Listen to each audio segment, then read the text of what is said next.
Já há algum tempo, então, como muitos sabem, venho militando nessa área da nefrologia e da urologia veterinárias, mais especificamente da nefrologia.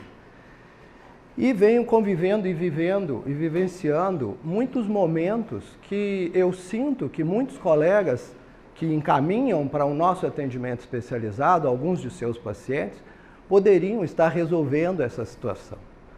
Então, hoje eu me sinto num momento muito confortável da minha vida profissional. Eu sou professor de uma instituição de ensino federal, eu tenho como um principal objetivo a divisão desse conhecimento que eu adquiri, que é como um objetivo clássico de um professor, e nesse caso especificamente de um professor universitário. Costumo brincar e dizer que eu não me preocupo com concorrente, então eu não sou um clínico que tem que preocupar com um concorrente para que ele roube o meu cliente. Não. Quanto mais as pessoas souberem da nefrologia, quanto mais as pessoas puderem praticar a nefrologia, como a gente entende que ela deve ser praticada, mais feliz eu estarei. Então, nesses momentos, eu procuro realmente trazer para vocês aquilo que vocês podem aproveitar no seu dia a dia. Escolhemos esse tema porque ele é um tema mais abrangente, eu vou especificar em algumas coisas, mas eu quero colocar para vocês um pouco do que a gente vivencia e das preocupações que a gente tem e que, curiosamente, muitas delas são muito simples, mas que continuam sendo repetidamente realizadas de forma errada. Então, nós estamos vivendo, por exemplo, hoje é o mês da nefrologia, o mês de março, ele é comemorado no mundo inteiro o mês da nefrologia. Nós já tivemos várias movimentações esse mês, eu não sei se vocês acompanharam, inclusive através do VetSmart, algumas apresentações, palestras, né? E de grupos como o nosso, do Colégio Brasileiro de Nefrologia, que vem provocando uma movimentação bem importante na nefrologia. Semana passada teve um evento que aconteceu nos Estados Unidos, na Califórnia, e que é conceituado o evento mais importante da nefrologia no mundo, que é o Renal Week, que é organizado pelo Grupo IRIS, a Sociedade Internacional de Interesse Renal. Então, nós temos hoje a nefrologia, talvez, como a área de conhecimento mais expressiva na medicina veterinária. E no Brasil vem acontecendo da mesma forma. Já houve a época da dermato, já houve a época até da cardio, mas agora é a nefro, é que a bola da vez. Então, nós estamos num momento onde nós estamos procurando fazer bastante essa movimentação e conversando bastante sobre a nossa nefrologia. Nós temos algumas dificuldades como clínicos de acessar esse sistema. Nós temos algumas dificuldades de como identificar as alterações dos nossos pacientes. Então, nós vamos conversar com algumas particularidades da nefrologia, de alguns exames que são importantes, porque os exames são as ferramentas chaves aí para nós identificarmos a presença do problema e a gravidade desse problema. Mas eu queria começar definindo a nefrologia. Eu acredito que talvez nem todos saibam que a nefrologia é uma especialidade médica que se ocupa do diagnóstico e tratamento clínico das doenças do sistema urinário. O nefrologista é clínico e aquele que faz cirurgia do sistema urinário é o urologista. O urologista é quem opera, mas quem trata do paciente é o nefrologista. Então, hoje nós vamos fazer uma abordagem muito mais voltada à nefrologia, porque se trata da parte clínica e não cirúrgica. Essa é a forma como um patologista vê, um anatomista vê os rins de um animal. Muito fácil, né? Ele está ali exposto, ele abre aquele cadáver e vê os rins desse animal. Essa é a forma como um patologista vê os rins de um animal. É um corte histológico, ao centro nós temos ali um glomérulo, uma cápsula glomerular. Então, eles têm uma visão muito fácil e muito clara se existe ou não um problema nesse sistema. Mas esta é a forma como o clínico vê os rins de um animal. A gente não vê nada. A gente não tem acesso a esse sistema. Não é uma dermatologia que se esse animal tivesse um problema de pele, apesar de tanto pelo, né? Mas com um problema de pele seria muito mais fácil a identificação do problema. Então nós, nefrologistas, temos muita dificuldade de acessar esse sistema. Pode ser assim também que o clínico vê os rins de um animal. Eu acho que faltou aquele... Oh. Agora sim. Um animal desse tem rins, imagine o tamanho, e funcionam super, hiper, mega, bem, normalmente. Olha o tamanho do focinho da criatura, imagine o tamanho do rim desse animal. E dentro desse rim, que nós prestigiamos com esse nome, rim, mas na verdade quando a gente fala em rim, o rim não é nada, o rim não é ninguém. A gente tem que considerar que na verdade o rim é um saco cheio de néfrons, porque são esses tais néfrons é que podem apresentar algum tipo de alteração da sua execução de trabalho, que nós chamamos de função, e essa alteração de trabalho, de função, então, vai manifestar em uma alteração, muitas vezes, clínica ou laboratorial, ou ambas. Então, o foco tem que ser dado a essa estrutura, que é um conjunto de uma parte vascular e uma parte celular, que, unidas, executam as funções renais. Nós podemos ter, normalmente, os problemas envolvendo principalmente, mas não exclusivamente, a arteríola aferente, que ao penetrar uma cápsula forma um tufo de capilares, o chamado glomérulo, que posteriormente se junta para formar a arteríola eferente. Os problemas renais da parte vascular são principalmente nas arteríolas aferente, glomérulo e eferente. E o resto são células que compõem os túbulos. E os outros problemas podem então ser considerados os problemas celulares, os chamados problemas tubulares. Então, essa bela união entre glomérulo e túbulos, um amor perfeito, pode ser resumida em um animal em problemas glomerulares ou tubulares. E aí é que a gente vai buscar, então, as alterações, principalmente laboratoriais ou de imagem, que vão nos ajudar a conduzir para uma identificação de problema ou não. Esses néfrons não estão julgados dentro de um rim, eles estão dispostos de uma forma harmônica. Na parte conhecida como região cortical, estão os glomérulos e as principais porções tubulares. Divididos por artéria e veia arqueadas, estão a parte medular, onde nós temos as alças de Henle e os túbulos coletores. Então vejam bem, um exame que nós vamos falar em seguida, que é o exame de imagem, me ajuda bem a identificar esse problema, caso a imagem esteja alterada. Se a imagem estiver alterada em região cortical, como os laudos de ultrassom sinalizam, eu vou pensar em problemas de porções tubulares altas ou glomérulo. Normalmente as alterações são mais glomerulares quando são sinalizadas pela imagem. Muito raramente, não é muito comum, as imagens alteradas na região medular. E se eu perco a definição dessas regiões, eu tenho muitas vezes alterações definitivas pela formação de cicatrizes e fibroses e uma imagem embaralhada, muito características dos pacientes que têm um problema irreversível que nós conhecemos como a doença renal crônica. Então a gente pode considerar que tem diferentes formas, o clínico, de acessar então os rins. Pela imagem, informações sobre arquitetura, mas não sobre função. E a medicina laboratorial ou a patologia clínica, principalmente com os chamados biomarcadores. Então, são exames, né, que podem me mostrar sinalização de injúria e as sinalizações de função.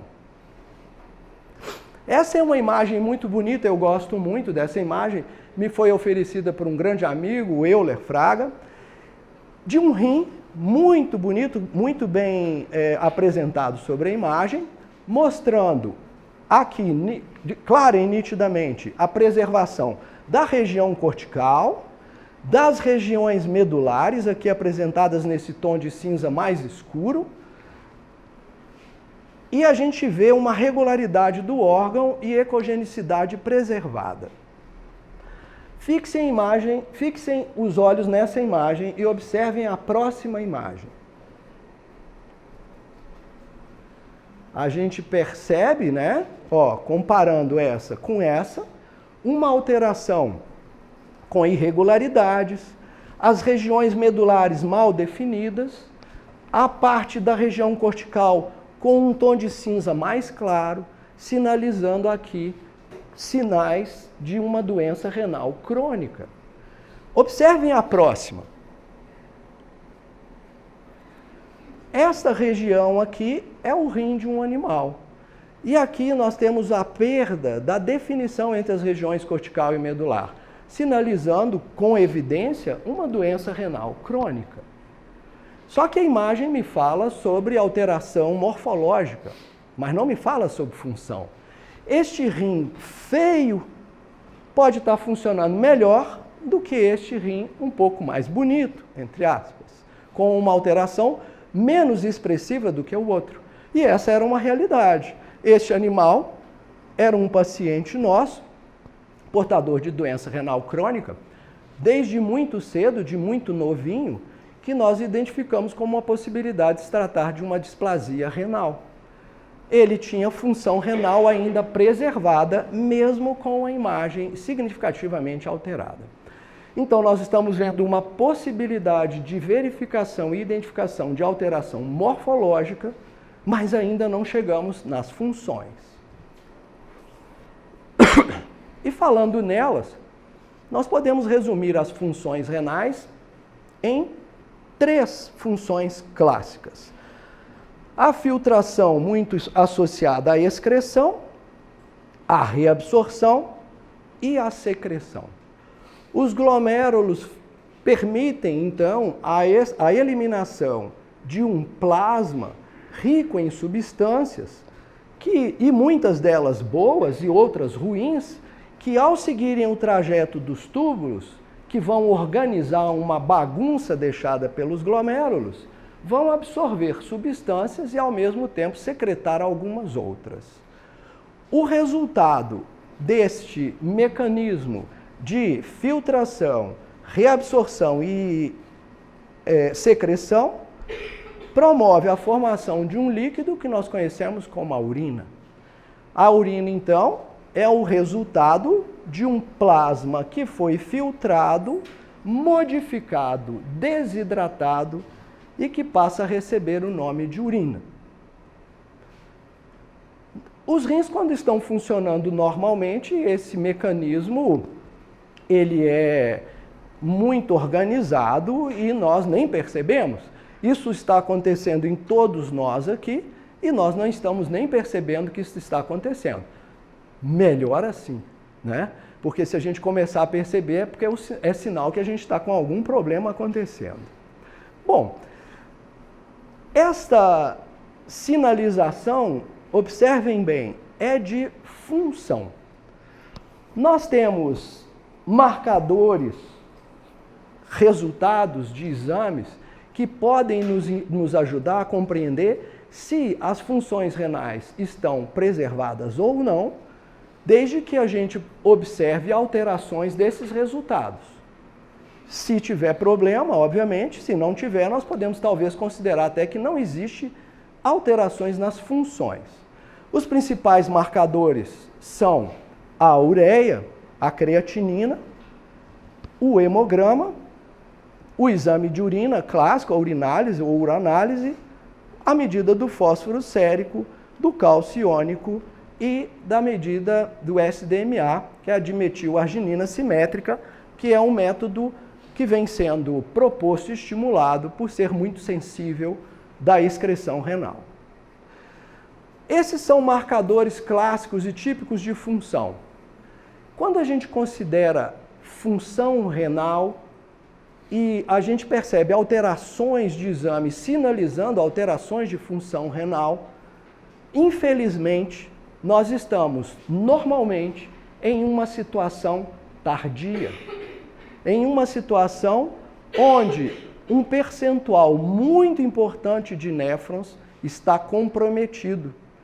Nós temos uma quantidade de néfrons muito grande, uma quantidade que talvez a gente não precise de todo ele. A gente sabe, por exemplo, que doação de um rim em vida é possível, significando que eu posso perder 50% dos meus néfrons e não ter nenhum tipo de comprometimento de situação de problema.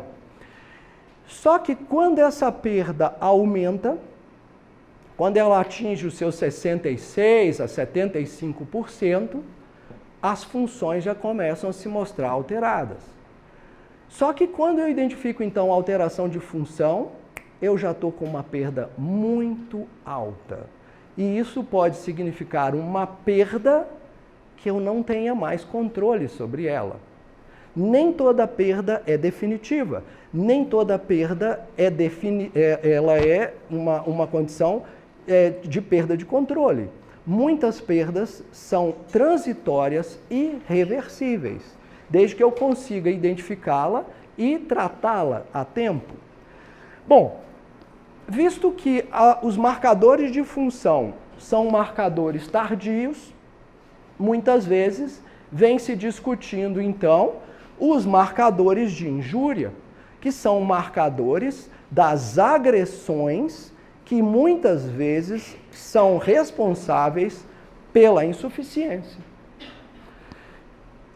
Vamos supor que um animal nasceu já com um problema de lesão renal, como algumas doenças de má formação ou congênito hereditário, como a própria displasia renal, pode provocar. Pode provocar, então, lesões irreversíveis, um percentual de néfrons muito grande perdidos, e esse animal começa a apresentar um quadro de insuficiência. A origem da perda desses néfrons, que gera insuficiência, então, eu não tenho nenhum controle sobre ela, porque ele nasceu desse jeito. Muito bem. Só que alguns podem apresentar esse quadro de insuficiência adquirida. E de onde vem essa insuficiência adquirida? De onde vem esse resultado final que hoje nós denominamos de doença renal crônica, desde que seja adquirida? Ela advém de uma injúria. E a gente percebe que a maior parte das pessoas não está ainda preocupada com essa fase anterior.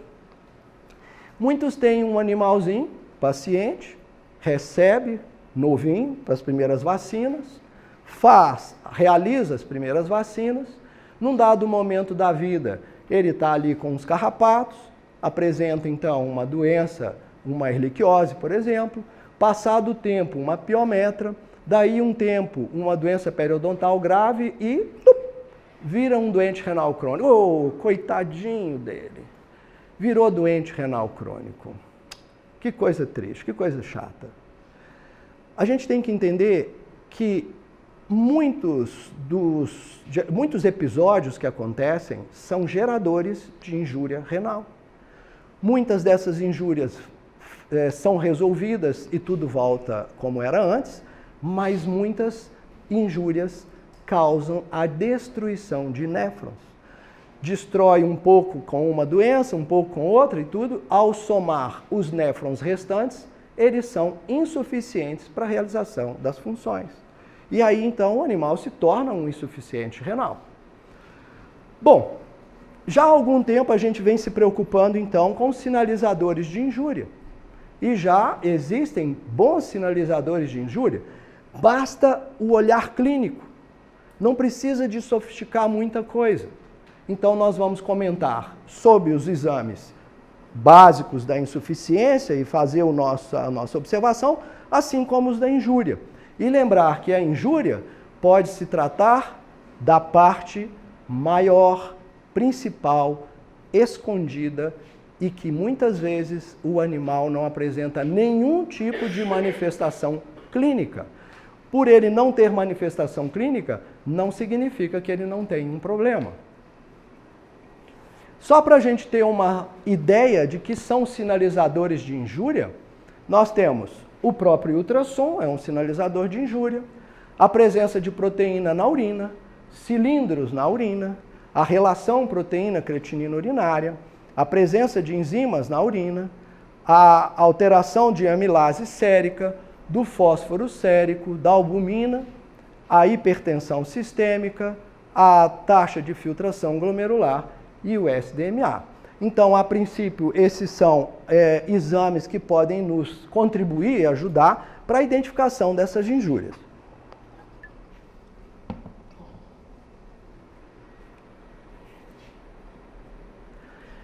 Alguns podem ser sinalizados como marcadores de lesão glomerular ou de injúria glomerular.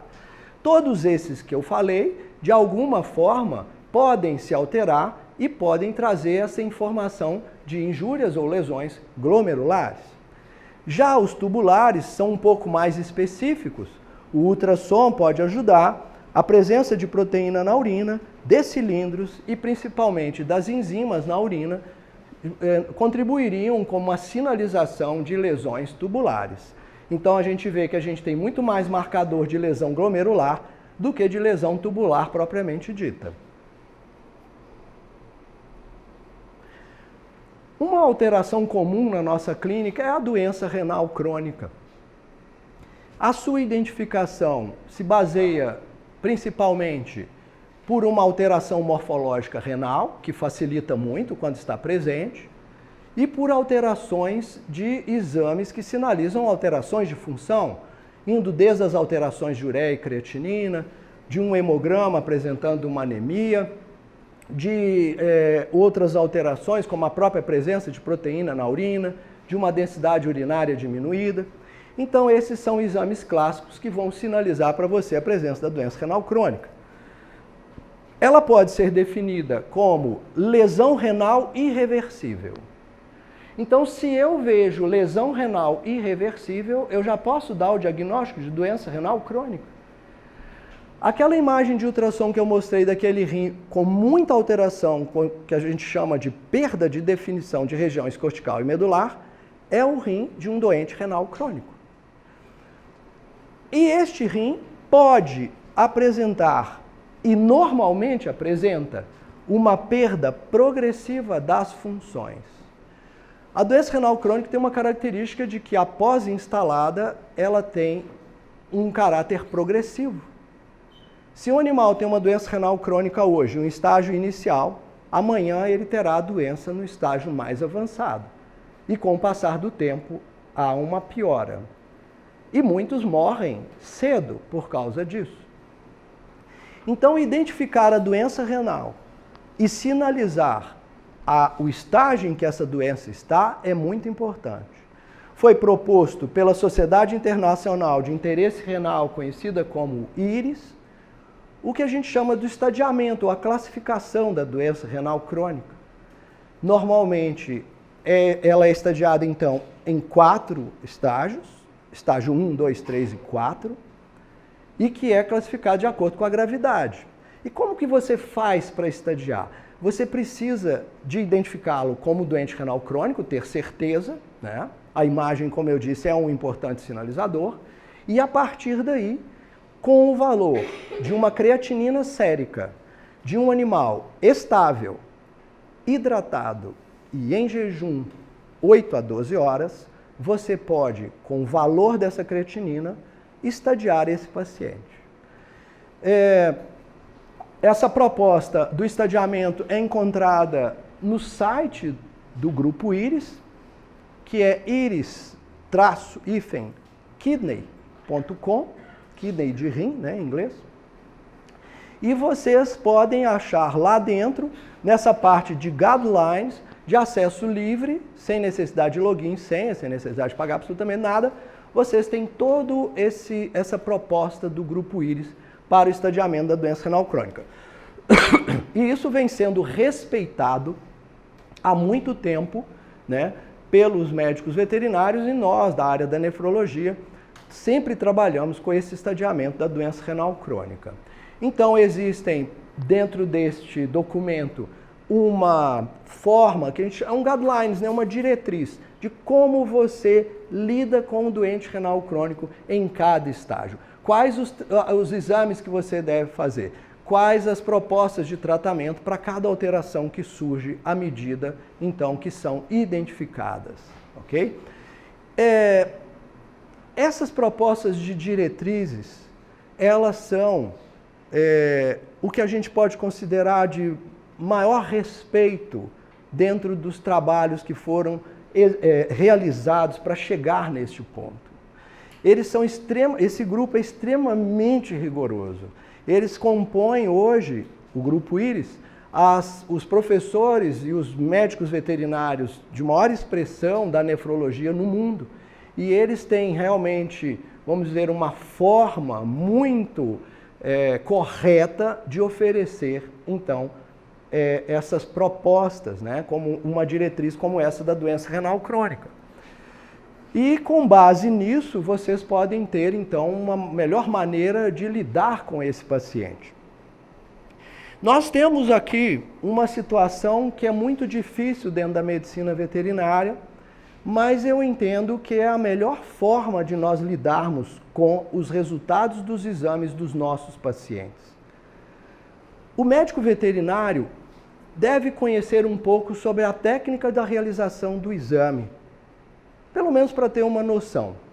Mas certamente, o que nós médicos veterinários, os clínicos, temos que saber é realizar a interpretação desses resultados.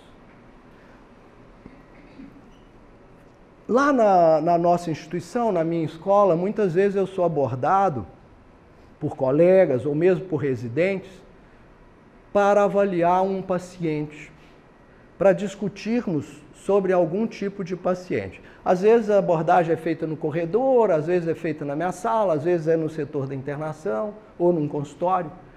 Mas, muitas vezes, o que acontece é que eu nem sempre vejo o paciente. Às vezes eu nem sei a cor do olho desse paciente. Sei de algumas informações básicas, mas muitas vezes eu não conheço o paciente. E o que eles veem para mim? O que eles trazem para mim? Eles trazem uma história e resultados de laboratório, de exames que foram realizados, para nós, então, interpretarmos esses resultados. Então, esse é um papel muito importante na área da nefrologia de um clínico que quer entender o seu paciente, que quer realmente ter uma compreensão completa do que acontece com o seu paciente.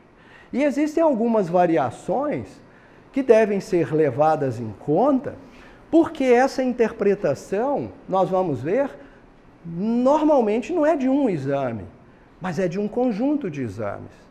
Se esse está alterado, vamos verificar se aquele também não está. Vamos ver se essa alteração é relevante ou não é. Então, existem situações que fazem com que a gente sempre fique na dúvida ou preocupado. Um exemplo, uma vez eu atendi um animal e o animal estava bem, eu fiz todos os exames, só que os leucócitos do hemograma desse animal estavam em torno de 20 mil. Eu avaliei aquele animal e, curiosamente, eu falei assim, olha, não tem nada que justifique esses 20 mil leucócitos. O animal não expressava nada, mas o que eu entendi é que ele expressava pavor, pânico, medo. Eu repeti em uma semana esses leucócitos, eles estavam completamente normais. A princípio, não houve nenhuma modificação, a não ser justificada ali por um aumento exagerado por estresse. Não é comum, talvez, uma elevação tão grande, mas se ele já tivesse ali com uns 13, 14 mil, para 20 mil não é tão complicado. Então, nós temos que tomar bastante cuidado com a avaliação e interpretação. E, muitas vezes, resultados alterados de forma isolada podem não ter nenhuma significação. Vamos falar um pouco sobre coleta. Quem está coletando? Somos nós. Se não é um técnico, então vamos orientá-los, vamos verificar os cuidados que nós temos que tomar com a coleta e saibam, e eu tenho certeza, né, que aqui do pessoal do laboratório muitos resultados alterados vêm exatamente com a coleta. Então, esse resultado que é apresentado para nós, se houve um erro de coleta, a culpa é nossa e a dificuldade de interpretar vai ser nossa. A urina, por exemplo. Urina, nessa área da nefrologia, é o exame mais importante que a gente tem que fazer. Mais importante até do que ureia e creatinina. Como eu disse, ureia e creatinina, muitas vezes, já eram. Já é o instante ou o momento, né, passado. A urina pode me trazer sinalizações muito precisas de um estado antecipado, de um problema que eu não estou vendo no animal. E não estou vendo com alterações de ureia e creatinina, mas eu já posso começar a ver através de um exame de urina. Então aqui fica um estímulo, porque é isso que eu faço, nós fazemos com a minha equipe, são exames de urina em todos os nossos pacientes, sem exceção. Eu posso não fazer ureia e creatinina, mas faço exame de urina. E a medicina humana, se vocês prestarem atenção, eles sempre prestigiam os exames de urina. Né? Em uma avaliação que eu fiz uma vez, a gente percebeu que na medicina humana, hemograma e urina estão sempre 1 para 1. Para cada exame de hemograma pedido, pede-se um exame de urina. Nos laboratórios veterinários, essa relação pode chegar a 1 para 20, 1 para 40. Então, para cada 40 hemogramas, um exame de urina, se às vezes não for até maior do que isso. Então, urina. Primeiro, o método de coleta. A cistocentese, classicamente, é segura e é a amostra com maior qualidade. Então, nós temos a melhor amostra para exame pela coleta por técnica de cistocentese. Às vezes pode ser difícil para algumas pessoas, por insegurança, algumas por não estar sendo guiada pelo ultrassom, pode-se ter um pouco, então, de receio da realização, mas a prática e a realização mais frequente aumenta em si a segurança da realização. É uma coleta segura desde que o animal esteja contido, né, adequadamente. A sonda é uma forma fácil, principalmente em machos, né, em fêmeas de tamanho maior, e a higienização antes da coleta é muito importante para que você evite que secreções que estão na entrada da ureta, ali na região prepucial dos machos, ou na vagina de algumas fêmeas, possam ser ali, com presença de bactérias, serem conduzidas para dentro da bexiga e isso alterar alguns resultados que pode ter relevância para vocês, para aquele paciente. Então, pelo menos uma leve higienização, uma limpeza daquele excesso de secreção ali, facilita para a melhora da qualidade da amostra. Micção espontânea, como normalmente é feito na medicina humana, mas a gente recebe toda uma instrução para aquela coleta, né? Para a medicina veterinária é bem mais difícil. Nós temos animais com muito pelo, que se mexem, eles não vão urinar se a gente ficar encostando neles. Então, certamente, aquela coleta ali seguindo o paciente vai encostar nele, vai sujar a amostra e tudo. Então, a gente sempre tem um pouco mais de dificuldade para a obtenção dessa amostra. E a amostra coletada do chão, obviamente, nunca, porque essa amostra é uma amostra totalmente inapropriada e qualquer alteração que aparecer, você não sabe qual é a origem dessa alteração. Muitos produtos químicos que são usados no chão vão alterar sobremaneira essa amostra.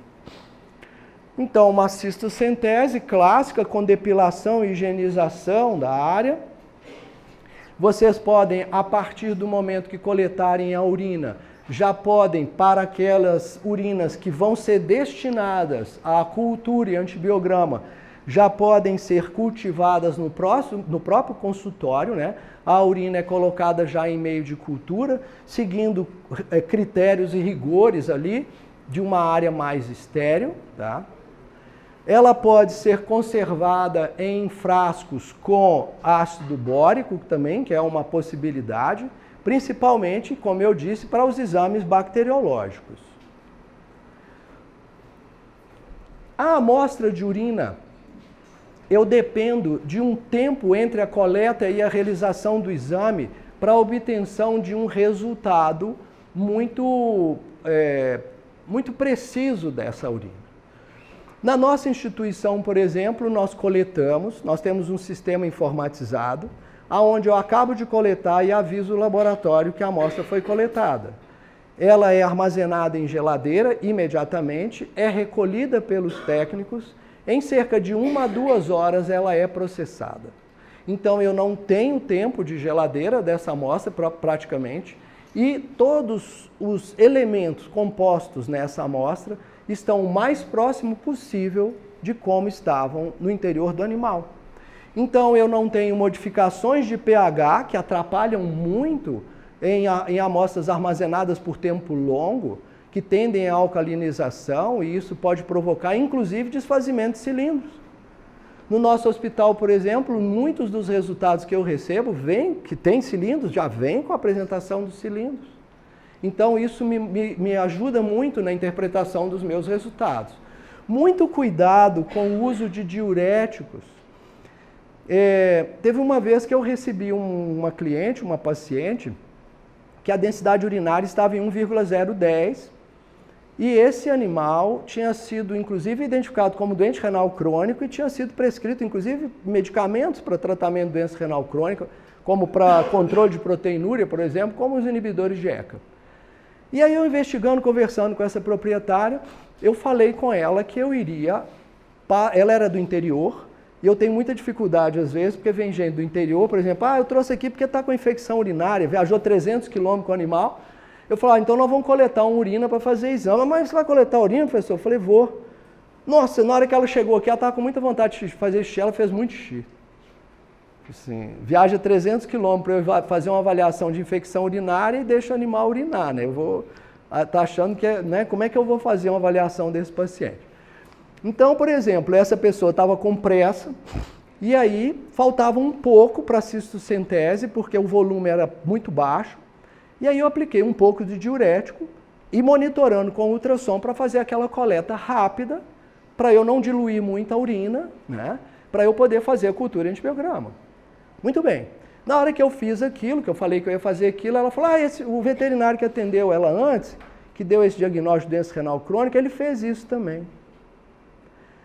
Então um colega tinha aplicado o diurético, acho que tinha esquecido, na hora que deu densidade 1,010, diagnosticou como doente renal crônico um animal que não tinha nada a ver. Então, muito cuidado e lembrem-se, né, de práticas, de realizações que vocês fazem para não haver erro de interpretação. Tá? O sangue. O método de coleta também tem muita influência. O sangue de cães, ele hemoliza muito facilmente, dificulta muito alguns dos resultados. Procurem trabalhar sempre com os vasos de grande calibre, pratiquem a coleta de jugular, é muito mais simples, é muito mais fácil, né? E se vocês puderem, né, fazer essa coleta dessa forma, vocês vão obter uma amostra de sangue retirada sob muito menos estresse, sobre uma quantidade de sangue muito maior e muito mais rápida, melhorando muito a qualidade.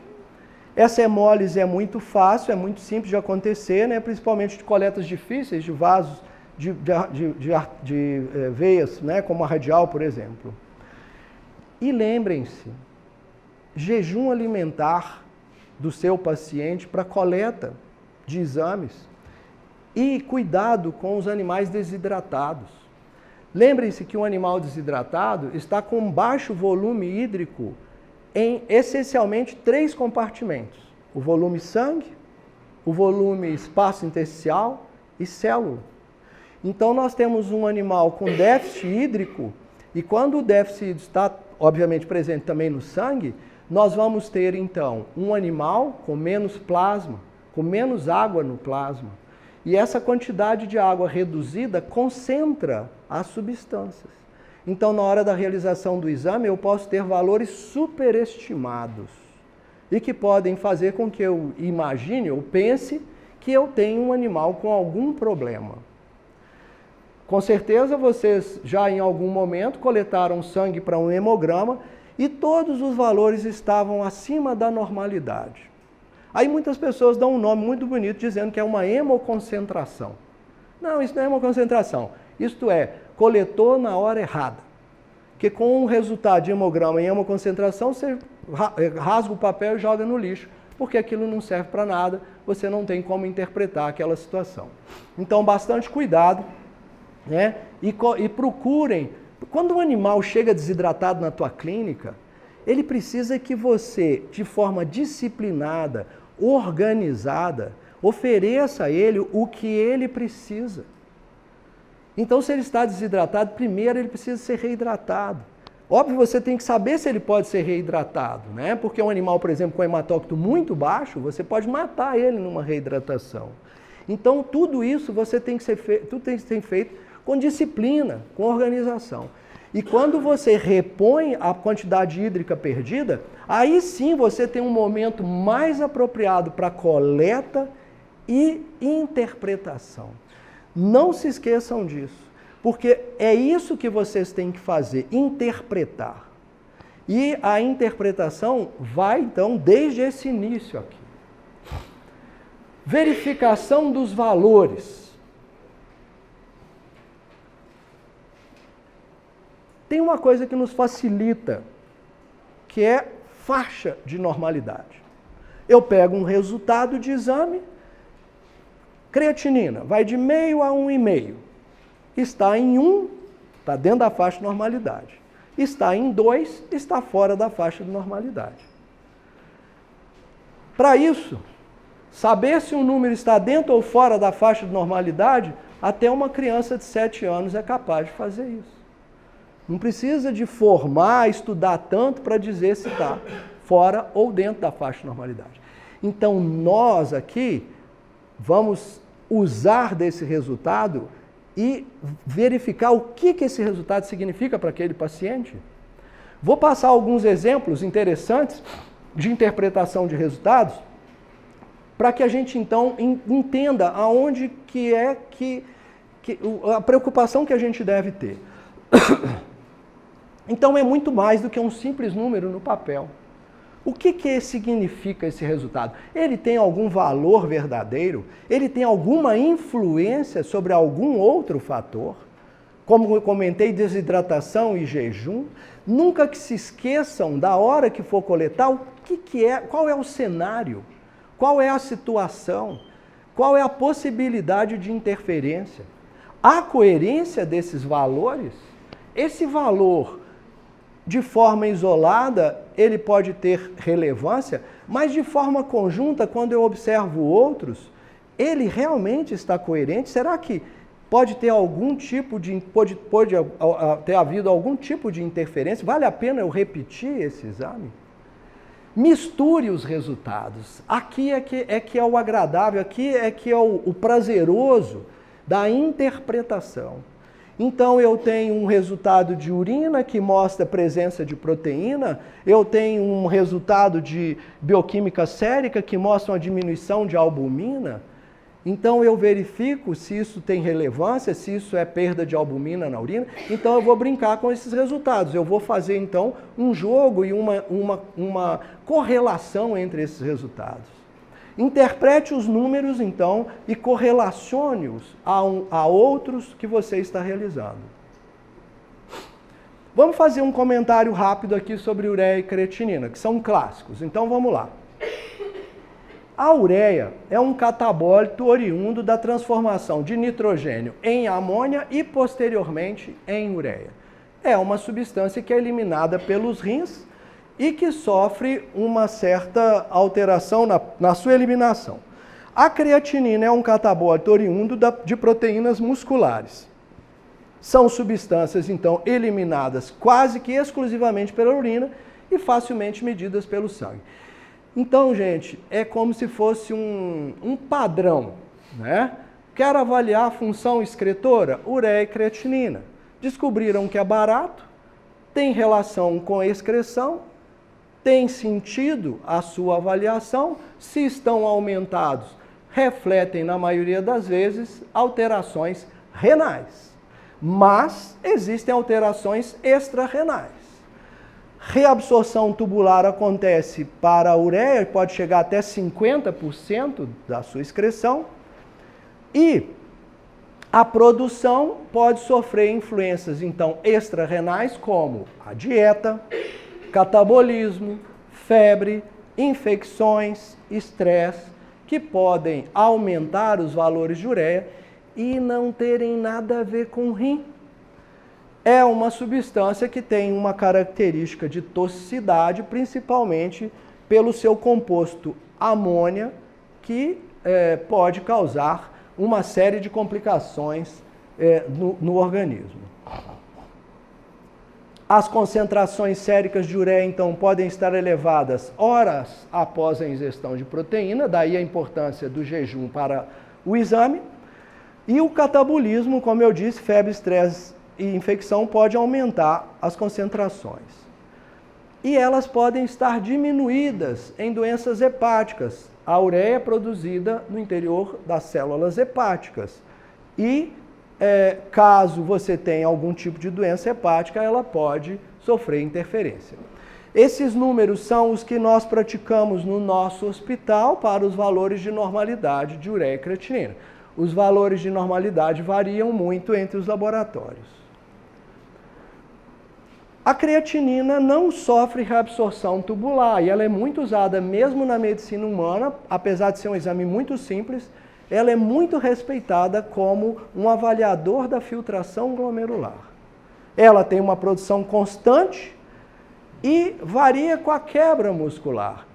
Então, é de se esperar que animais que têm uma grande massa muscular, vamos falar de cães, que pode ter uma variação muito maior, em gatos é muito menos, mas em cães com grande massa muscular, geram geralmente uma creatinina com uma concentração sérica mais aumentada. Animais mais sedentários, com características, vamos dizer, linfáticas, apresentam uma creatinina numa concentração geralmente mais diminuída. E ela não tem características de toxicidade, a creatinina. A diminuição da taxa de filtração diminui a excreção, elevando as suas concentrações plasmáticas. Então, ela é um sinalizador de alteração da filtração glomerular. O seu aumento, estando relacionado a uma condição renal, reflete, então, num quadro de insuficiência renal. E como eu comentei rapidamente, o grupo IRIS propõe a creatinina para a classificação da doença renal nos seus 4 estágios propostos por essa sociedade. Cuidado, porque as suas concentrações podem estar aumentadas no estado de fome, devido à caquexia. O que acontece devido ao catabolismo? O que acontece em fase de catabolismo? Há uma quebra de músculo e gordura para gerar energia. Então, nós temos uma quebra muito importante de músculo, o que gera um aumento de creatinina. Então, eu posso ter um aumento de creatinina que não tem nada a ver com o rim. É uma condição, então, considerada extrarrenal. E diminuída em caquexia avançada. Aquele animal que praticamente não tem músculo, de onde ele vai gerar creatinina? Então, muitas vezes, você tem um animal com ureia muito alta, creatinina muito baixa, e se ele estiver com essa alteração física, pode estar relacionado a isso. Vamos ver aqui rapidamente algumas situações do dia a dia aí. Um animal com 1 de creatinina e 40 de ureia. Para aquela faixa que eu mostrei, de 1 e 40, para aquela faixa que eu mostrei de ureia e creatinina, nós poderíamos dizer que esses valores estão dentro da faixa de normalidade. Mas em que situações que eu posso ver isso? No animal normal, não azotêmico, e um animal em doença renal crônica estágio 1. Porque o estágio 1, conforme proposto pelo IRIS, a creatinina pode chegar até 1,4, considerado então dentro da faixa de normalidade. Mas se eu ver algum tipo de alteração em um outro tipo de avaliação, como a imagem, por exemplo, eu posso ter então já a doença renal crônica num estágio muito inicial de um animal que a gente considera não azotêmico. Então, cuidado, ureia e creatinina que não nos ajudaram para identificar o doente renal crônico. Mas se eu tenho o doente renal crônico identificado pela imagem, a creatinina me ajudou a dizer que ele está no estágio mais inicial, o estágio 1. 1,2 de creatinina e 80 de ureia. Pelo que eu mostrei, 80 está acima do valor de normalidade e 1,2 está dentro da faixa de normalidade. Quais situações que eu poderia ver isso? Eu posso considerar até uma azotemia pelo fator da ureia. Azotemia significa aumento de resíduos nitrogenados no sangue, não importa se é ureia ou creatinina, desde que eu identifique um, eu já considero um animal azotêmico, se eu considerar, inclusive, que isso aqui tem um fator renal. Quais condições que eu posso ver isso? Numa desidratação, pós-prandial, em estado de febre, estese, infecção e a insuficiência renal. Cuidado, animais com score corporal normal ou mesmo animais caquéticos. Então eu poderia, por exemplo, ter a ureia um pouco elevada e a creatinina me enganando como se estivesse normal, mas se eu olho ele é caquético, ela pode estar subestimada. Então entendam, creatinina é muito linda, maravilhosa, os livros falam, é muito confiável. Mas quantas vezes a gente pega animais, então, em estado de caquexia e estado de catabolismo, e essa variação da creatinina acontece, então, por um fator extrarrenal. E eu pergunto, este valor de concentração sérica de creatinina de 1,2 está aumentado? Eu sei que está dentro da faixa de normalidade, mas eu não sei se ele está aumentado. E se esse... quando a gente fala e faz essa pergunta, né?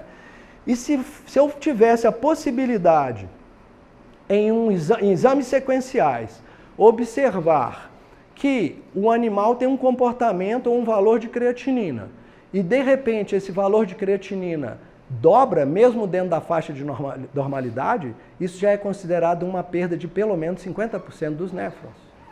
Então, estar com a creatinina dentro da faixa de normalidade não significa que está normal.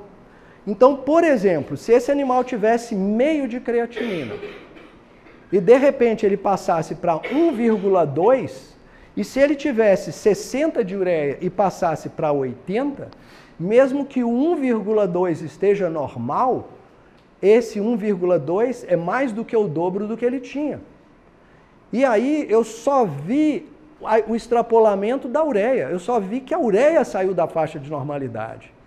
Então, isso aqui é um pouco mais complicado de interpretar, mas isso é para mostrar que você tendo um valor teoricamente normal, não significa que o animal não tenha um problema.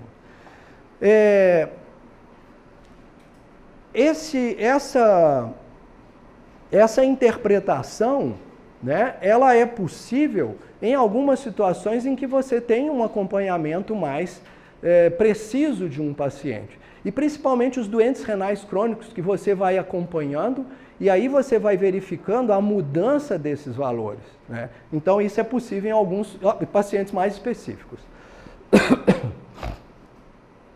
1,9 de creatinina e 23 de ureia. Vocês veem que eu estou mostrando só coisa atípica, né? Só estou mostrando alterações de resultados que não são comum.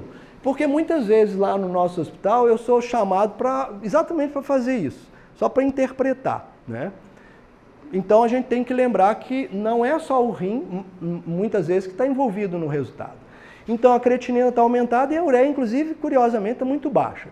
Então quais seriam essas possibilidades? Eu posso estar diante, então, de uma azotemia, ok. Eu posso estar diante de um catabolismo. E principalmente animais que estão catabolizando significa que não estão comendo, então a ureia diminui porque ele não está consumindo proteína e a creatinina pode aumentar porque ele está liberando muita creatina fosfato. Então isso aqui pode não ter nenhum problema renal. E pode estar relacionado também a uma hepatopatia. Eu posso ter um problema renal e eu tenho só creatinina aumentada, não tenho ureia porque ele tem uma hepatopatia associada. Então ele não está gerando ureia. Então, o valor de ureia está subestimado. Toda hora eu estou querendo lembrar de falar um negócio aqui, mas eu lembro e escapa. Acho que é a gripe, eu estou gripado. Creatinina 3,5 e 80. Então, eu tenho uma azotemia, cuidado porque eu posso estar diante de uma desidratação, um catabolismo com jejum de 3 a 5 dias e uma insuficiência renal. Então, o que significa, né, essa concentração sérica de ureia e creatinina aumentados, né? Cuidado, porque ela pode ter diversas interpretações e que não tem a ver diretamente com o rim, tá? Então, bastante cuidado, sempre abram o leque das possibilidades. Então, existem interferências renais e extra-renais.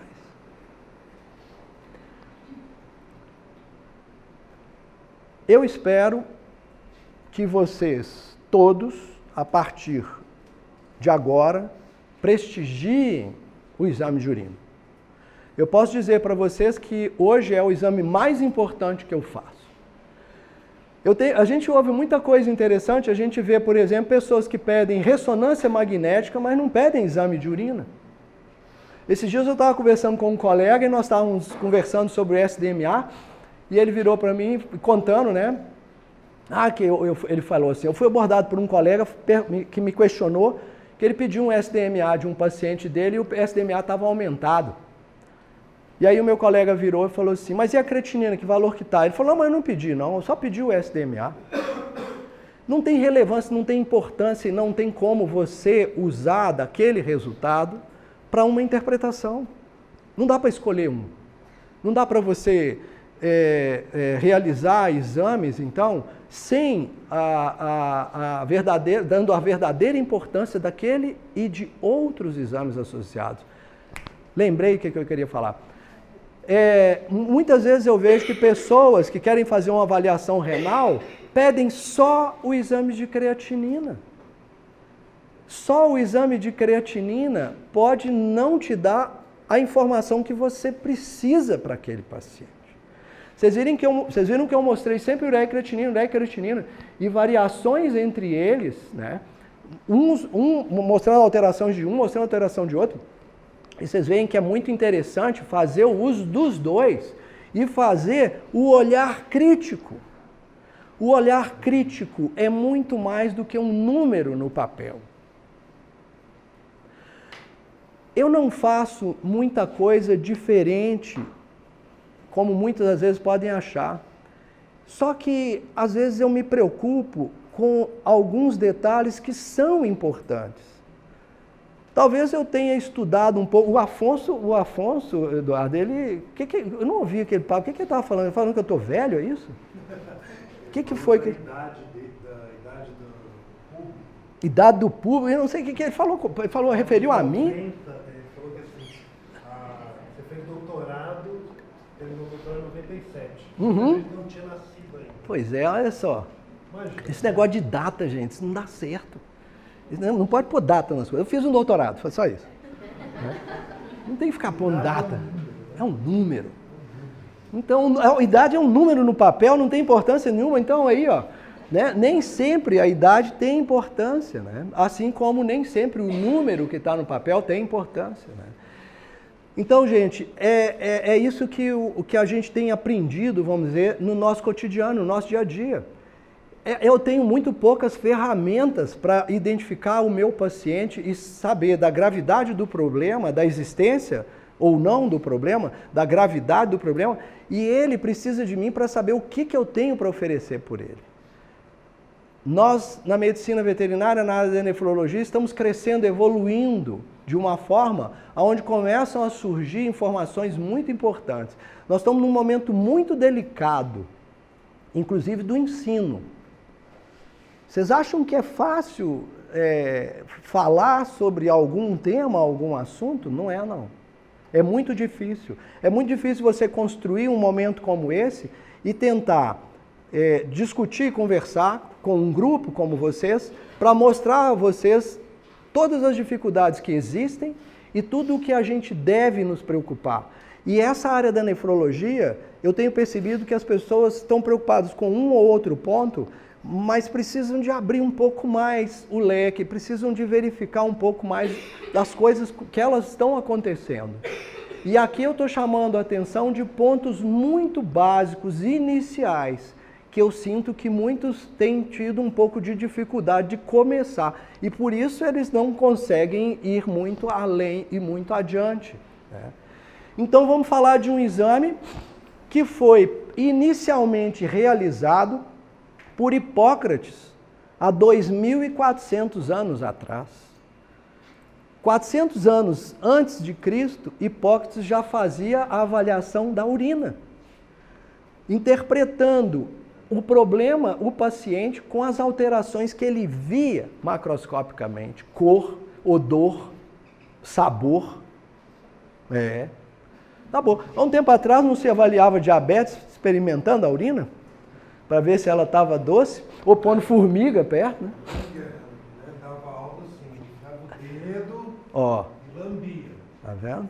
Aí o pessoal tudo lambia, o falava, mas um bom observador também é fundamental, porque ele enfiava um dedo e lambria o outro. Eu sei, eu conheço essa história. Isso é exatamente. Então, é um exame muito antigo, um exame muito simples e muito barato. Não há dificuldade para coleta, tá? Você pode ter um pouco mais de dificuldade, mas é possível de coletar em qualquer animal. Se você tiver uma amostra não muito apropriada e se você fizer um exame e não tiver alteração, já é um resultado importante. Se tiver alteração, pode te dificultar na interpretação, tá? Mas procurem sempre fazer o exame de urina. Todos os resultados do exame de urina são muito importantes para o estudo do sistema urinário e de outros sistemas. Importante principalmente para o estudo de perda de albumina na urina. Dentro da nefrologia hoje a gente vem estudando muito a albuminúria. E decisivo para a conduta de prescrição para essa perda de proteína. Então, o exame de urina é um exame simples e com resultados muito importantes. A proteinúria, que é um resultado clássico do exame de urina, ela pode acontecer em condições fisiológicas e não fisiológicas. Então, investigue se na hora que você coletou a urina, o animal estava em uma condição que tinha realizado exercício, se apresentou convulsão, febre, a exposição de calor ou frio, estresse, modificam e intensificam a perda de proteína. Só que a fisiológica é transitória e ela, na maioria das vezes, é irrelevante, por isso nós consideramos, então, uma perda fisiológica. Agora, o que a gente considera como uma proteinúria não fisiológica é uma outra história. Ela está ligada a uma alteração de permeabilidade dos capilares glomerulares. E isso significa perda de albumina na urina. A gente pode ter outras não fisiológicas com relação a perdas tubulares, mas as perdas relacionadas à permeabilidade glomerular são as que mais nos interessam. Em casos de hipertensão sistêmica, a hipertensão glomerular, que é uma condição comum do doente renal crônico, e das glomerulonefrites, que são comuns das insuficiências renais agudas. São comuns da leishmaniose, são comuns das erliquioses, da piometra. Então nós temos situações que geram perda de proteína na urina e ela pode ser grave o suficiente que pode levar ao óbito do animal. O animal pode não morrer de insuficiência renal, mas pode morrer de albuminúria. Então nós temos uma condição que deve ser identificada e corrigida. E como que eu identifico? Fazendo exame de urina.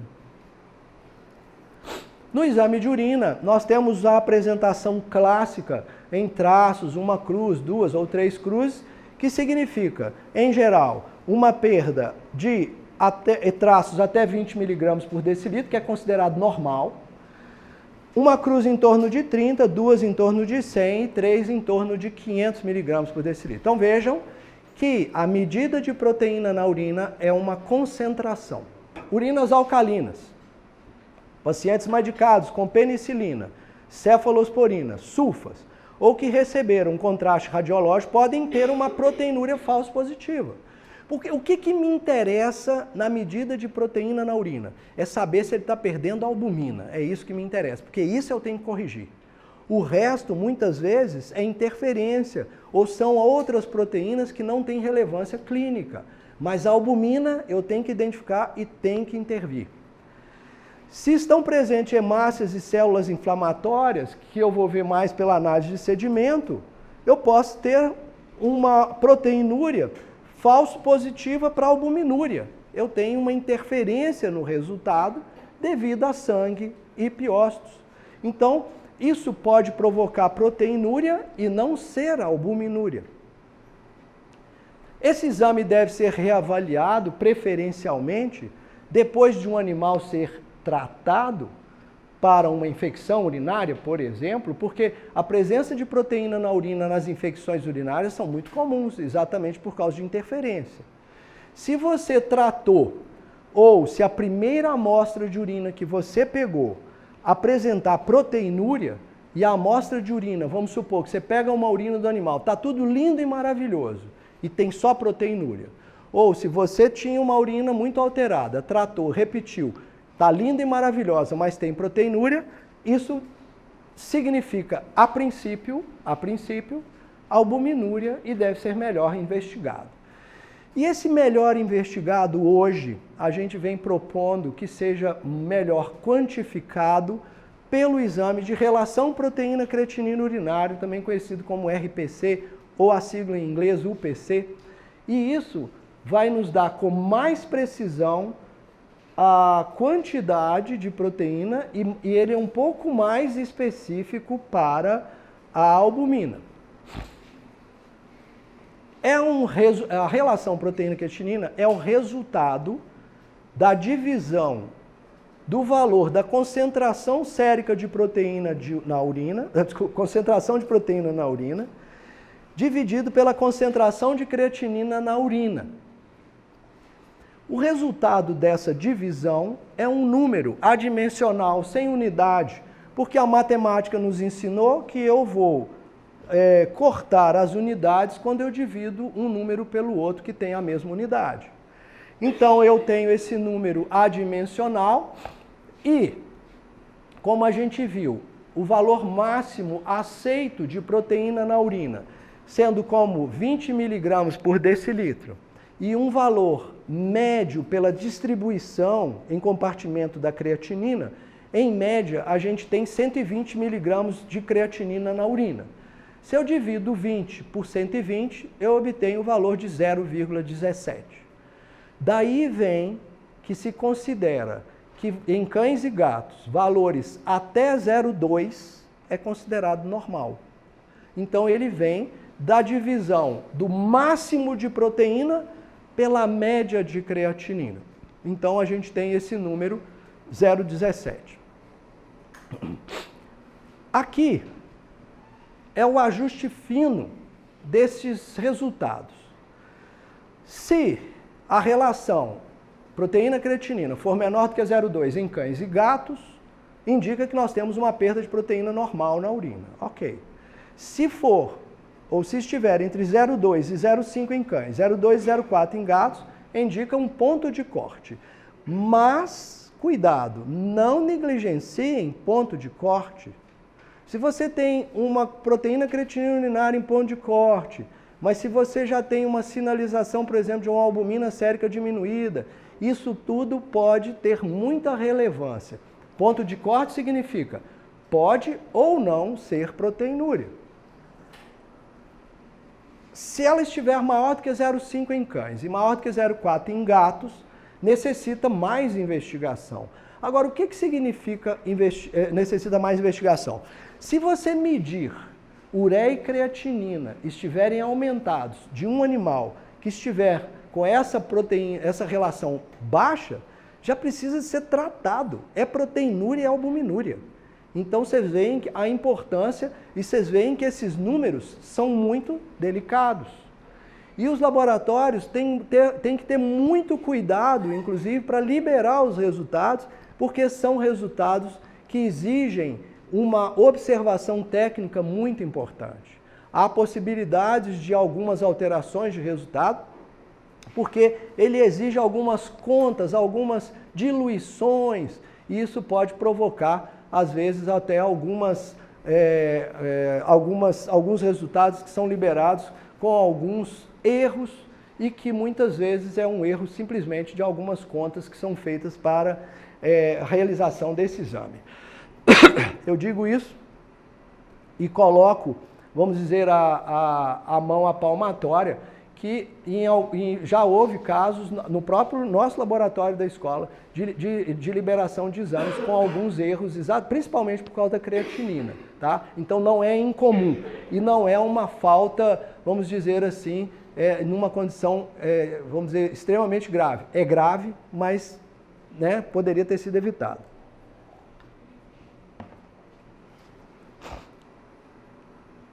Relação maior do que 1 é indicativo de doença glomerular e sinaliza a necessidade de tratamento. Independente de ureia e creatinina estarem alteradas, as relações proteína-creatinina urinária acima de 1 já exigem, inclusive, o tratamento. Outros testes são importantes porque, se eu tenho perda de proteína, perda de albumina na urina, eu devo investigar as proteínas totais e fracionadas. Vamos colocar, o Afonso ainda comentou sobre a questão da leishmaniose. Leishmaniose é uma geradora clássica no início de glomerulonefrite. Muitos animais que silenciosamente passam por uma leishmaniose podem se tornar doentes renais crônicos porque passaram por injúrias não sinalizadoras de alteração clínica e, de repente, você pode ver um doente renal crônico e acaba descobrindo que é positivo para a leishmaniose e possivelmente pode ter sido a causa da doença renal crônica nesse animal. Mas muitos desses animais assintomáticos já estão com pequenas lesões renais, glomerulares e liberação de proteína, de albumina na urina. Se você fizer um exame de urina, muitas vezes você pode ter esse tipo de sinalização, um RPC alterado.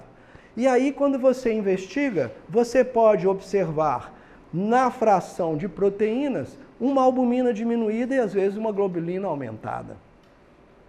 Então, essa é a observação clássica, né, do comportamento da albumina nos pacientes com leishmaniose e glomerulonefrite. A azotemia eu vou avaliar pela ureia e creatinina.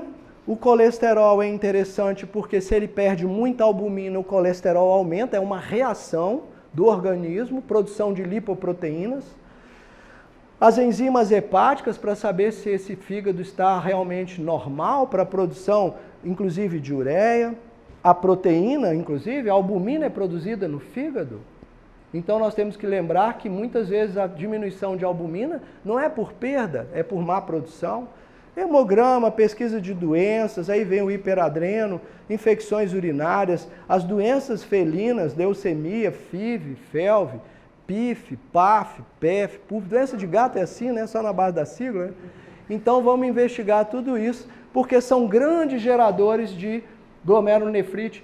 Como eu sinalizei também, a perda de proteína pode ser por causa de hipertensões. Então a medida da pressão sistêmica é muito importante.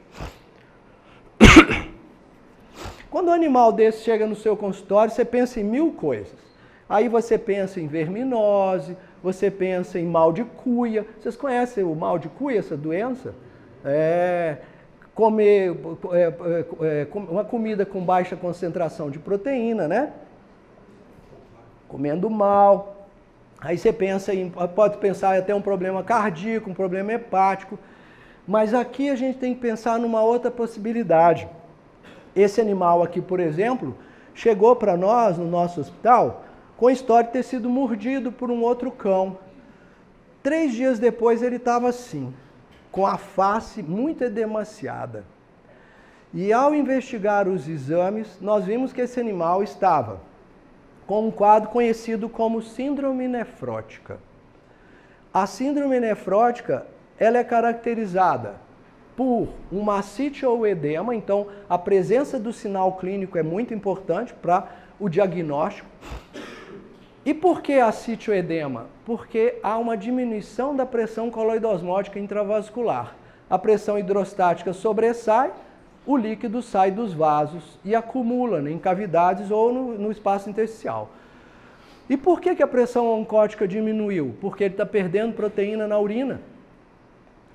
Então eu tenho, associada à proteinúria, uma hipoalbuminemia que vai me justificar a informação de que essa proteinúria é importante. Mas não é uma albuminúria qualquer. a gente geralmente está com o mínimo da concentração sérica de albumina é 2,3 gramas por decilitro. Aqui esse animal, ele tem que estar aí próximo de 1 miligrama por decilitro. E esse que eu mostrei para vocês, quando ele estava com esse edema de face, ele estava com 0,6 de albumina sérica. E lembre-se que a albumina tem vários importantes fatores. Às vezes você está medicando o animal e ele não está tendo resultado. Muitos medicamentos são carreados pela albumina. Então não tem albumina para transportar. Então nós temos uma série de complicações. Então a hipoalbuminemia devido à proteinúria que levou a citioedema. Como eu comentei rapidamente, o colesterol muitas vezes que fecha o diagnóstico dessa síndrome, o colesterol aumentado porque há uma tentativa de compensar a falta de albumina, que tem uma produção lenta, com um aumento da produção de lipoproteínas, no caso o colesterol. Não interessa que o colesterol está alto, interessa que as lipoproteínas estão aumentadas em quantidade. E aí o cãozinho, com o passar dos dias, e esse edema, ele foi mordido, ele foi por causa da mordida, né? 2, 3 dias depois ele apresentou o edema e quando nós investigamos, então, ele estava com a síndrome nefrótica. Só que nós ficamos preocupados e não justificava a síndrome nefrótica por causa da mordida. E nós verificamos que o problema dele era a maldita da leishmaniose e que ela tinha ali naquele momento, pelo estresse, pode ter provocado uma complicação maior, uma glomerulonefrite mais acentuada. Com o passar dos dias, ele foi melhorando o edema, né? E você vê que volta ao normal. Mas é uma síndrome grave e muito perigosa para o animal, que pode levar ao óbito. O que um animal desse, então, pode ter? E aí, eu preciso de exames, eu preciso de interpretar, eu preciso de usar desses resultados para os meus diagnósticos. Ele pode ter, então, a síndrome nefrótica, que foi clássica, identificada nele. No caso, ele era por causa de leishmaniose. A síndrome nefrótica é uma consequência, tá? Talvez nem considerada uma doença propriamente dita, porque ela é uma consequência de uma proteinúria. Uma injúria renal aguda por causa de uma glomerulonefrite, nesse caso imunomediada, e que poderia gerar, inclusive, insuficiência renal aguda, que era o caso dele, tá? E ele pode, nada impede, de ter também uma doença renal crônica. Então você vê que um animal só, ele pode ter um número importante de alterações, e por isso que é importante tentar identificar todas, para você ver qual é aquela de maior necessidade imediatamente e como lidar com essas situações todas.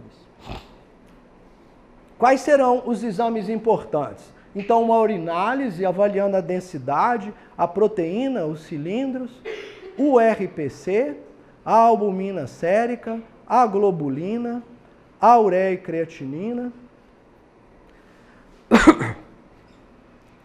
Essa aqui é uma outra situação não tão incomum nos consultórios, né? Acúmulo de tártaro, né? De cálculo dentário, inclusive gerando e levando a um processo inflamatório grave, que a gente conhece como uma doença periodontal. Então, um animal desse, com uma boca dessa, muito provavelmente ele tenha já complicações e que talvez sejam mais identificados pelo exame de urina do que qualquer outro resultado de exame. Olha esse aqui, por exemplo. E observem aqui que a maior complicação está nos dentes mais dos molares, né? Então, os últimos dentes, aqueles que estão mais escondidos. Então, sempre quando for examinar a boca, abra bastante, vai lá bem no fundo, né? Como esse aqui, por exemplo, ó, se você tampa isso aqui, né? Você vê já uma reação inflamatória, tá? Mas aqui nós temos uma reação inflamatória muito grave, né? Obviamente, um animal desse tem uma série de comorbidades, como até diminuição de ingestão de alimento. Ele perde o interesse por comer, porque dói tanto, né? Olha o outro lado, né? Com um processo inflamatório gravíssimo, né? E o que esse animal pode ter? Síndrome nefrótica, nada impede dele ter uma síndrome nefrótica. Então, como é que eu vou ver? RPC alterado, albumina baixa, tá? E os sinais clínicos de edema e edema ou ascite. Às vezes eu observo alguns animais, estão pacientes lá no hospital, eu pego o resultado de exame, às vezes está internado, eu falo, olha, o RPC está muito alterado e a albumina está muito baixa. Ele está fazendo ascite ou edema? Não, visivelmente não, professor. Vamos levar no ultrassom. Aí leva para o ultrassom, professor, já tem sinal sim. Tem líquido na cavidade. Então, tomem bastante cuidado, porque essa é uma sinalização que é preciso do sinal clínico. Ah, não tem ascite, não tem edema, não tem nenhum sinal. Então, ele pode estar prestes a entrar num quadro de síndrome nefrótica, caso eu perceba que é muito significativa a proteinúria e a hipoalbuminemia. Ele pode ter uma endocardite bacteriana, porque a boca podre leva a um processo infeccioso cardíaco, tá? Muitas vezes grave, uma injúria renal aguda, uma insuficiência renal aguda e até mesmo a doença renal crônica, né? Boca podre no nosso consultório é inadmissível. Não existe um animal que vá ficar ou vá continuar com boca podre se passar pelo nosso consultório. Nós vamos fazer de tudo para limpar a boca desse animal. E nós temos situações agudas graves. Teve um caso clássico de um paciente do nosso hospital, e quando inclusive eu soube que fizeram isso, eu fiquei muito feliz, por sinal, porque os anestesistas são muito medrosos de anestesiar animais que estão com ureia e creatinina alterados. Muitos são encaminhados para o nosso atendimento para que nós possamos dar um alvará ali de realização de anestesia nesse animal. Esse que chegou no nosso hospital com a boca muito infeccionável, muito inflamada, ele chegou a ter em torno de 240, 250 de ureia e 6 de creatinina. Foi feita a limpeza, em 3 semanas depois tudo voltou ao normal. Era uma insuficiência renal aguda, devido a uma injúria renal aguda grave, e que se ele continuasse com a boca daquele jeito, primeiro ele ia morrer. Então era um tudo ou nada. Né? E o risco nos mostrou que realmente aquilo era agudo e que tinha que ser feito o tratamento. Né? Então a gente sempre procura, viu um pouquinho, já providencia a limpeza para não deixar acumular, nada disso, eu tenho medo de anestesia, vamos quebrar isso, né? Isso não existe. Tá? Há complicações, há possibilidade de insucesso, mas uma boca dessa vai diminuir o tempo de vida desse animal. Isso é consagrado e isso é inadmissível hoje. Quais exames importantes? A mesma coisa, a urinálise, a densidade urinária, né? O RPC, a albumina, globulina, ureia e creatinina. Nesse caso, por exemplo, de risco de uma endocardite, aí uma avaliação cardíaca, né, para esse paciente. A densidade urinária, ela varia muito, mas é um parâmetro importante da avaliação renal. Usualmente, a densidade da urina vai girar em torno de 1,015 a 1,045 em cães e 1,025 a 1,060. Lembrem-se que a densidade gira em torno do número 1 e não em torno do número 1000, como muitas vezes as pessoas falam, a densidade é 1040, 1050. A densidade da urina comporta ou gira, dos líquidos em geral, gira em torno do número 1, porque a referência é a água que tem densidade de 1, né? 1 grama por decilitro. Não é raro, em situações normais, a densidade variar de acordo com o momento, o instante, mas não ter muitas vezes relevância. Agora, eu posso usar a densidade para várias coisas, para avaliar a possibilidade de uma doença renal crônica, talvez de um animal até numa situação de uma injúria aguda. Eu posso usar a densidade para alguns outros tipos de interpretação, mas tem um momento muito interessante de se usar a densidade. Toda vez que eu for avaliar a parte da macroscopia do exame de urina, né, pelo menos a parte ali da avaliação de elementos na parte macroscópica, eu tenho que lembrar que a densidade pode ter muita influência sobre esses valores, porque esses valores são medidas em concentração. Massa sobre volume. E se o volume está diluído ou concentrado, a massa estará diluída ou concentrada. Então, por exemplo, um animal 1 tem 1 cruz de proteína e o animal 2 tem 2 cruzes de proteína. Quem tem mais proteína nessa urina? O 1 ou o 2? Se eu for olhar só as cruzes de proteína, eu vou falar que é o 2. Mas e se esse primeiro animal tiver uma densidade de 1,010 e esse tiver 1,060. Qual é, então, a interpretação? Eu tenho uma urina muito diluída que espalhou, ficou muito pouca proteína. Então, se eu conseguir concentrá-la, essa uma cruz pode passar para 2. E essa densidade 1,060 está muito concentrada. A urina estava desidratada, tinha muito pouca água. Então, juntou toda a proteína. Eu medi muita proteína naquela amostra. E aí, então, se eu conseguir diluir essa urina, isso aqui pode passar para 1. Então, cuidado. Toda vez que forem ver cruz de proteína, olhem a densidade. Isso é interpretação, tá? E não pode faltar essa avaliação simultânea. Aqui eu vou trazer um exemplo de um marcador de injúria. A gente vem trabalhando com esse marcador de injúria há pelo menos 17 anos no nosso hospital. E ele faz parte de um exame de rotina do nosso hospital hoje. Nós temos um perfil urinário que nós fazemos urina, relação proteína-creatinina e a gama-glutamil transferase na urina, o GGT que a gente conhece, que é medido no sangue, pode ser medido na urina. Essa enzima fica nas bordas das células do túbulo proximal e ela fica muito na extremidade e é liberada facilmente nas injúrias tubulares. Então é um marcador de injúria tubular. Nós temos a faixa de normalidade de um trabalho que nós fizemos que gira em torno de 14 a 26 unidades internacionais por litro. Então, essa atividade pode ser medida dessa enzima. Tem uma correção com a densidade, que no trabalho que nós fizemos foi significativa estatisticamente. E o legal é que ela pode ser armazenada em geladeira, a urina, por pelo menos 7 dias, sem nenhuma alteração de resultado.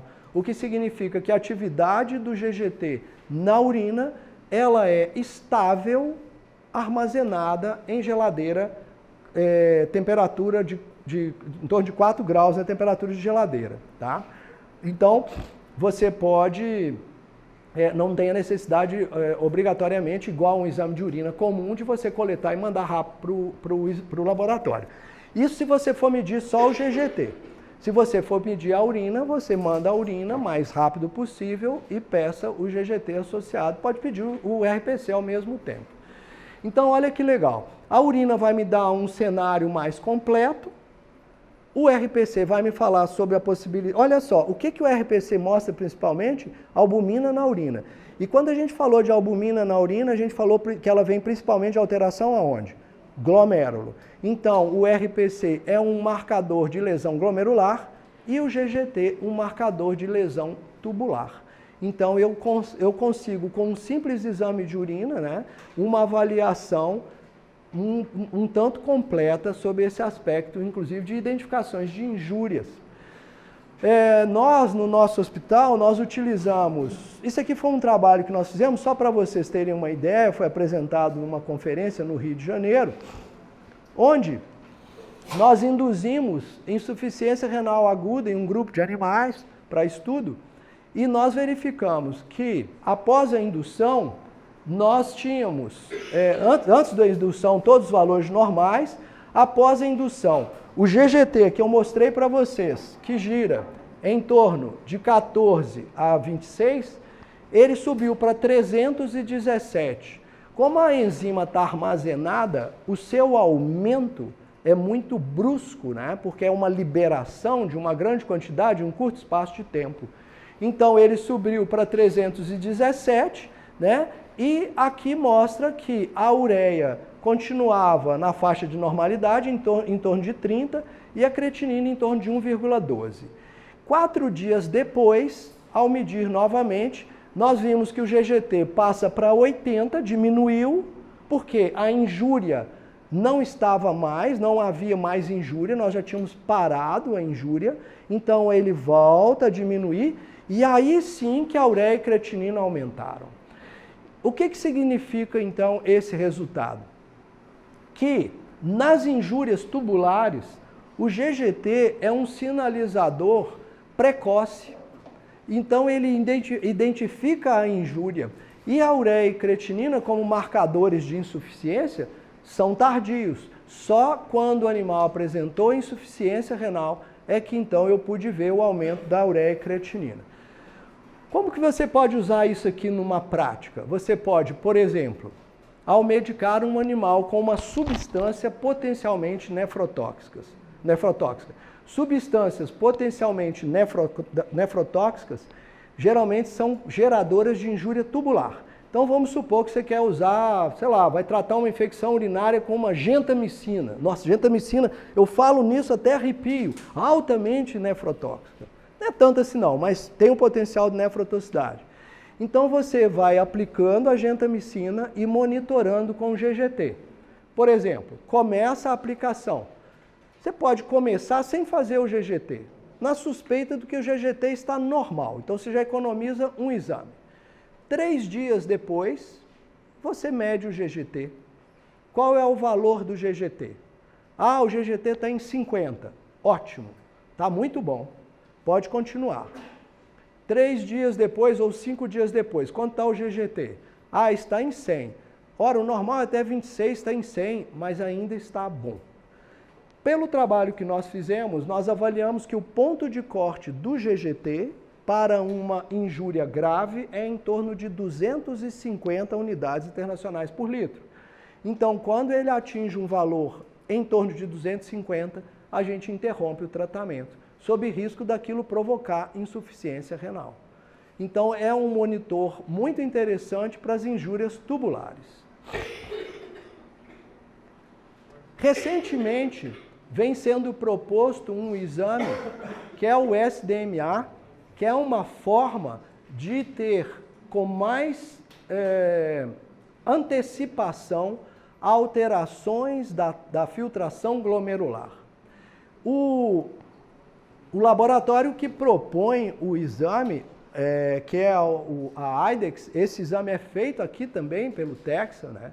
Ele tem uma proposta de realização de medida da dimetilarginina simétrica, que é uma fração da arginina excretada pelos rins, que tem uma sensibilidade muito grande. Então, com pequenas variações, você pode obter já uma mudança no SDMA. Só para ilustrar e terminar aqui, né, a nossa discussão, eu falei de exames do nosso dia a dia, falei um pouco sobre alguns exames que talvez vocês não estejam habituados, como o GGT, como o SDMA, né, que são exames que a gente vem propondo, estimulando um pouco mais, né, mas tem se discutido muito sobre outros biomarcadores, ainda alguns em estudos mais específicos de pesquisa, mas assim como o RPC era muito reservado às pesquisas, de um tempo para outro ele passou a ser usado em todos os consultórios. Existem algumas possibilidades de que alguns exames mais sofisticados possam passar a ser rotina nossa em muito curto espaço de tempo. A tecnologia tem avançado demais. Vocês veem exemplo aqui do Texas, né? Quantos exames hoje são oferecidos, né? Quantas possibilidades nós temos hoje. Comparem resultados, valores de exames de poucos anos para trás com os anos de hoje. Você vê que muitos exames que eram considerados impossíveis por valores, hoje são passíveis de serem solicitados. E nós estamos vivendo numa situação, em um mundo hoje, onde os animais têm uma participação familiar que muitas vezes nos permite e nos exige a realização de muitas ações desses pacientes. Então, o conhecimento, sem dúvida alguma, né, hoje é necessário para nós sabermos o que nós podemos oferecer para os nossos pacientes. Então, hoje nós estamos vivendo uma situação realmente até cansativa, né, porque tem tanto conhecimento, tanta exigência, tanta necessidade, que a gente tem que estar sempre, como vocês estão fazendo, inclusive, né, com muito orgulho, né? Eu vejo aqui a sala cheia, a presença de vocês aqui nesse momento aí dessa nossa discussão, né? E também de uma certa reflexão, tá? A responsabilidade que nós temos hoje é muito grande, muito. E nós temos que estar sempre por dentro de tudo que está acontecendo, né? Então, cistatina C, cistatina B, clusterina, NAG, N-gal, quinwan, inosina, marcadores inflamatórios IL-6 e IL-18. Isso tudo já existe, isso tudo já vem estudando, isso tudo pode ser, num futuro próximo, uma possibilidade de nós usarmos dentro da nefrologia. Então são muitas informações, cada um tem uma ação diferente, tubular, glomerular, inflamatório, e de repente com esses resultados a gente pode dominar melhor a área difícil, é a área muitas vezes que dá um pouco de frustração, que é essa área da nefrologia. Bom, eu espero que possa ter mexido um pouquinho com a cabeça de vocês, pelo menos, né? Sinalizando o básico que é importante, né? Chamando a atenção de que com coisas simples nós podemos obter excelentes resultados. Tá? Muito obrigado. Né?